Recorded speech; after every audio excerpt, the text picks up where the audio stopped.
আপোনালোকে 2019 চনত মেট্ৰিক পৰীক্ষা দিছে নেকি? সেৱা বোৰ্ডৰ আন্ডাৰত এতিয়া অপেক্ষা কৰি আছে নেকি? ৰিজাল্ট কেতিয়া দিব মেট্ৰিক পৰীক্ষাৰ?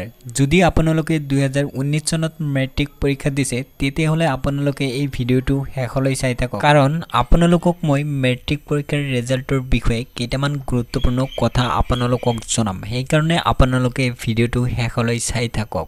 এতিয়া মই আপোনালোকক মেট্ৰিক পৰীক্ষাৰ তিনিটা গুৰুত্বপূৰ্ণ কথা জনাম। প্ৰথম আপোনালোকক জনাম ৰেজিষ্টাৰ। আপোনালোকে ভিডিও পাইছে নেকি ইউটিউবত? ৰেজিষ্টাৰ কৰিলে ফলাফল লাভ কৰিব। আপোনালোকে যদি ৰেজিষ্টাৰ কৰে ফলাফল লাভ কৰিব।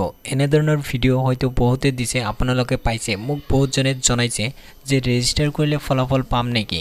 আপোনালোকক মই এতিয়া জনাই দিম, আপোনালোকে কেতিয়াও ৰেজিষ্টাৰ নকৰিব, কাৰণ আপোনালোকে যেতিয়া ৰেজিষ্টাৰ কৰে তেতিয়া আপোনাৰ নাম, মোবাইল নম্বৰ, ইমেইল আইডি যায় বেলেগৰ ৱেবছাইটত গুচি যায়। আপোনাৰ পাৰ্সোনেল ইনফৰমেশনখিনি বেলেগৰ তাত গুচি যায়। ৰিজাল্টৰ সময়ত কেতিয়াও আপোনাৰ নাম, ইমেইল আইডি, মোবাইল নম্বৰ এইবিলাক নিবিচাৰে। সেইকাৰণে মই আপোনালোকক জনাই দিলো আপোনালোকে কেতিয়াও ৰেজিষ্টাৰ নকৰিব, কাৰণ সেৱা বোৰ্ডৰ অফিচিয়েল ৱেবছাইটত দি দিব। এতিয়া মই আপোনালোকক 2 নম্বৰ যেটো টপিক, সেই টপিকটো হ'ল SMS। বহুতজনে মোক জনাইছে SMS কৰাৰ পদ্ধতি আহিছে নেকি? এতিয়াই SMS কৰিব পাৰিম নেকি? এতিয়ালৈকে কোনো ধৰণৰ SMSৰ খবৰ আহা নাই, অফিচিয়েল খবৰ আহা নাই।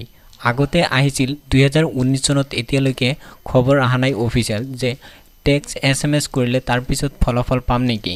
2019 চনত অফিচিয়েল কোনো ধৰণৰ খবৰ আহা নাই। 3 নম্বৰ যেটো টপিক সেইটো হ'ল 25 মে ফলাফল ঘোষণা কৰিব নেকি? বহুতজনে মোক জনাইছে, কিন্তু 2019 চনত 25 মে সানডে অৰ্থাৎ দেওবাৰ। কিছুমানে ভিডিও চাইছে, বেলেগ ভিডিও চাই মোক জনাইছে 25 মে ফলাফল ঘোষণা কৰিব।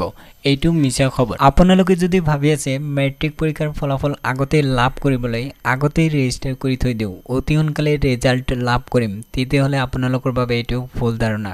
কাৰণ আপোনালোকে যদি এনেকৈ ৰেজিষ্টাৰ কৰে তেতিয়াহলে আপোনাৰ পাৰ্সোনেল ইনফৰমেশনখিনি বেলেগৰ ৱেবছাইটত জমা হয়, হয়তো বেলেগ ৱেবছাইটে কালেক্ট কৰি আছে। আপোনালোকে ৰিজাল্ট লাভ কৰিব সেৱা বোৰ্ডৰ অফিচিয়েল ৱেবছাইটত। সেৱা বোৰ্ডৰ অফিচিয়েল ৱেবছাইটত ফলাফল দিলে সকলোৱে লাভ কৰিব। সেই কাৰণে মই আপোনালোকক জনাই দিলো।